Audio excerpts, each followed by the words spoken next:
Now, in this week's edition of Let's Talk Some Star Wars, we'll be taking a look at the results of the poll that asked the question, how do you currently feel about the rise of Skywalker?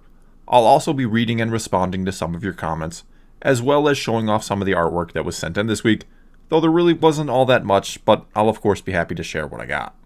And before we get to the results, I will put out my usual disclaimer that yes, these results are likely skewed to some extent, because those who watch my videos tend to share my views, and I am of course very critical towards The Last Jedi, and have my doubts going into Episode 9.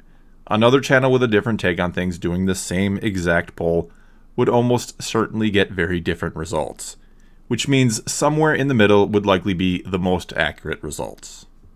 And speaking of results, let's now take a look at them for this poll, where we'll see that 34% of those who voted said that they were somewhat excited and or somewhat doubtful about Episode 9.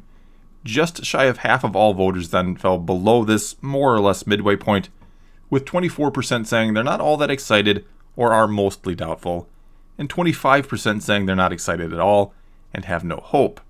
That then left 11% to say they're mostly excited and have very few doubts, and 6% to say they're super excited and are confident it'll be great. Okay, and before we get to what you all had to say, let me just take a quick moment to give a big thank you to everyone who does vote and or comment. I do very much appreciate it. That said, let's kick this off, as usual, with the top-rated comment, which this week came to us from Benevolent Dr. Smith, who said, "While I'm not excited for the movie itself, I am looking forward to its reviews by Mauler and Red Letter Media." And I'll try not to be too hurt that you didn't include my review of the film on that list as well. But seriously here, I'm sure I'll be checking out what both of them have to say about it too. Next up then we have this comment from Connor Francis, who said, "Polls like this just show how negative the fan base is." No, I'd have to disagree. They just show how disappointed a lot of fans are with the sequels. You don't have to be positive about something you don't like just for the sake of positive and sparing the feelings of others. And if you do enjoy The Last Jedi, you don't have to take to heart the negative things people say about it. For example, I enjoyed the prequels. I love them. And though it feels like hate for them has actually died down a bit as of late, over the years, I've never let it bug me when people rip them to shreds. Hell, I've even watched the Red Letter Media reviews of them, where they are, shall we say, rather unkind to them. Yet I can respect their opinions, see some of their points even, and yet still enjoy the movies knowing a lot of people either despise them or think they're garbage. In other words, when the shoe's on the other foot, I don't sing a different tune. People can say whatever they want about the prequels, and it doesn't bug me one bit. And people should be allowed to say whatever they want about the sequels without it bugging people who love them. Okay, let's now move on to this comment from Grand Admiral Tolbat, who said, "I wish I was excited. I wish there was some story to follow. It seems like a confused mess with nothing yet a lot to cover in one film. At this point, I dread what it will do to Star Wars, and I view this as goodbye." And I really think this comment describes how a lot of the quote-unquote haters feel right now. They wish they were excited for Episode 9. And outside of maybe some true Disney haters, I really don't know how many fans went into the new era of Star Wars, this Disney era, not wanting it to be great. Take yourself back to the pre-The Force Awakens days, and remember how much excitement and anticipation was in the air. Very few people had anything bad to say at that point. Not saying no one had their doubts or were skeptical, but again, almost all fans wanted to love Star Wars under Disney. Okay, let's move on to this comment from Inspector Who Reacts, who said, "Hoping for the best, prepping for the worst. I honestly just hope it's a fun, enjoyable movie, one that stands on its own but also ends the whole thing with a bang." Yeah, pretty much me too. I know some people are hoping this movie is an utter failure for some good reasons, and I will get to those comments in a moment that talk about it. But I really just want to like this movie. I do. No, I don't think it can make the sequel trilogy great, and I don't think it has a chance of capping off the Skywalker saga better than Return of the Jedi did, which is meant to be more of a compliment towards the perfection of that movie's ending, rather than just pure skepticism about 9, though I do have plenty of that. But anyway, I just want to watch it and enjoy it. That's really it. And as I've said before, after I watch it, I'll make a review, I'll tell you what I thought about it, good or bad. That then brings us to this comment from Jezediah Springfield, who said, "I expect it to be mediocre with a cherry on top. That being said, I hope it is not exceptional in any way, shape, or form. As a lifelong Star Wars fan, why? Why would I ever say something like that?" because it is only through their repeated and reverberating failures that Disney has only barely begun to acquiesce to anything even remotely resembling what fans would like, love, or want to see. They haven't even touched the surface on what Star Wars has the potential to become. And I fear that if this movie is successful, they will take it as validation for everything wrong they have done, and continue to drivel out even more of that pig slop, putting Star Wars back on life support for more years to come. I want them to fail and to back off of it. Keep their ham-fisted cringe out of it, in every shape and form said ham-fisted cringe does take, and under today's Disney especially, it takes so many forms. Hopefully, opening the door to more respectful, innovative, and dedicated caretakers. Okay, I certainly understand exactly where you're coming from here, and I get your reasons behind why you want The Rise of Skywalker to fail utterly, to make them just re-examine the whole thing and to start over fresh a couple of years down the road.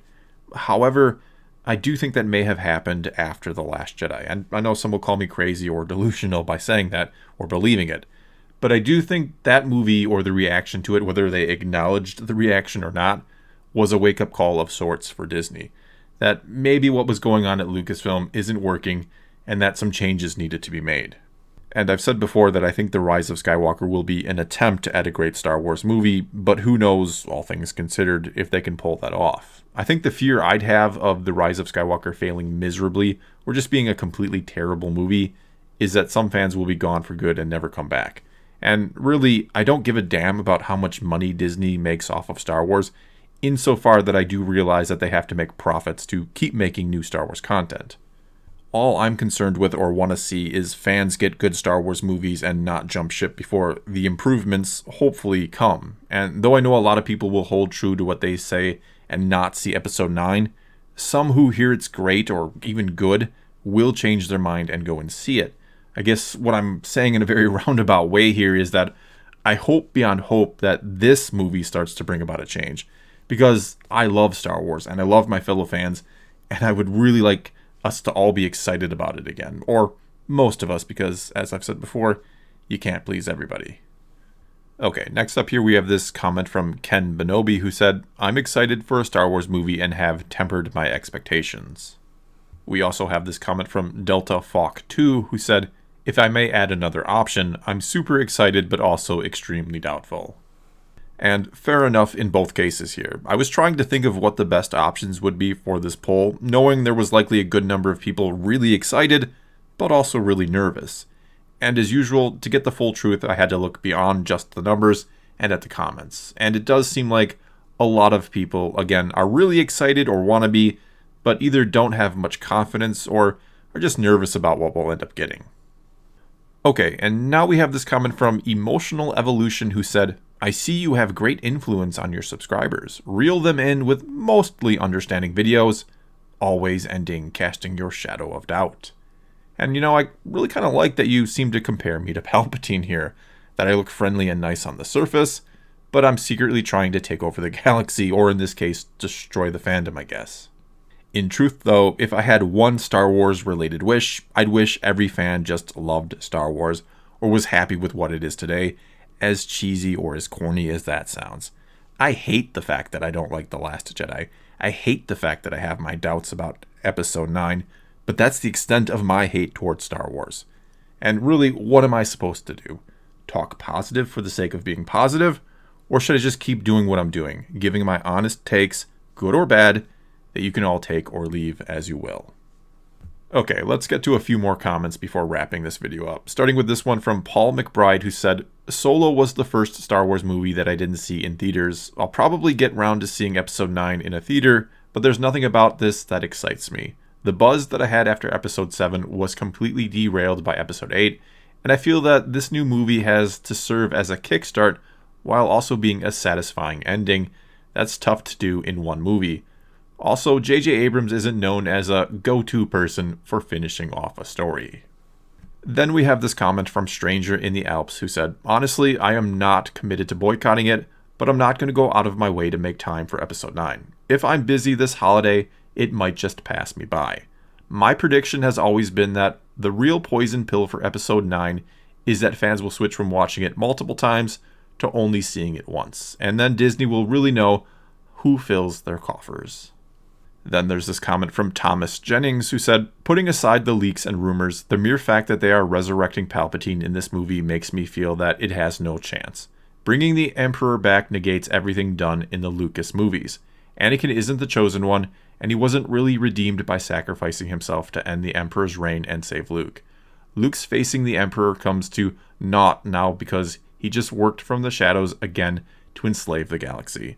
Bringing back the Emperor is just a poor attempt to lure in the fans and to try to cash in on the success of the previous 6 movies. Then there's this comment from Andrew Burkett who said, what a crying shame. To watch a new Star Wars movie at the cinema was a thrill beyond what I can describe. Now it actually makes me feel sad to think about going. And finally here we have this comment from Timothy Lowe who said, I want to be excited, and if it ends up being good, I'll eat my words, but at this point, I don't think it can be good. And at the risk of sounding a bit like an ass here, and I mean no offense because I certainly do understand the doubts so many of us fans have, but I do hope Episode 9 is a great movie and that people have to eat their words, if you will. I can't help but want the movie to be good, despite the fact that, yes, as some pointed out, it failing might be a good thing, that it might cause them to further re-examine their approach with the franchise. That said though, I do still just want to enjoy it. But if I don't, as I said earlier, I'll tell you as much in my videos. But if it's good, I will say that too. I may be going in with doubts, but I'm also going in with an open mind, or as open as a mind as I can possibly have at this point. And before I go here, let me give a quick shout out to 2 channels ran by friends of mine. The first is Darth Revan, who, as you can guess, is a fan of Revan and has a variety of different types of Star Wars videos on his channel. And the other is Jerugalo, who does some of the best Star Wars impressions I have ever heard anywhere, and I'm eager to feature him in my next fan fiction series, which, yes, is coming. And I hope to make an official announcement about it really soon. Either way, check out their channels. I do think you'll enjoy them. Well, that's all I've got for you this time. Now it's your turn to tell me what you think about what I or anyone else had to say this week. Or to go vote and comment on the newest poll, which asks you what your outlook was towards The Last Jedi before it came out. Or, of course, you can check out one of those 2 channels I just mentioned, or both. Whatever the case may be, let's talk some Star Wars. And until next time, thanks for watching.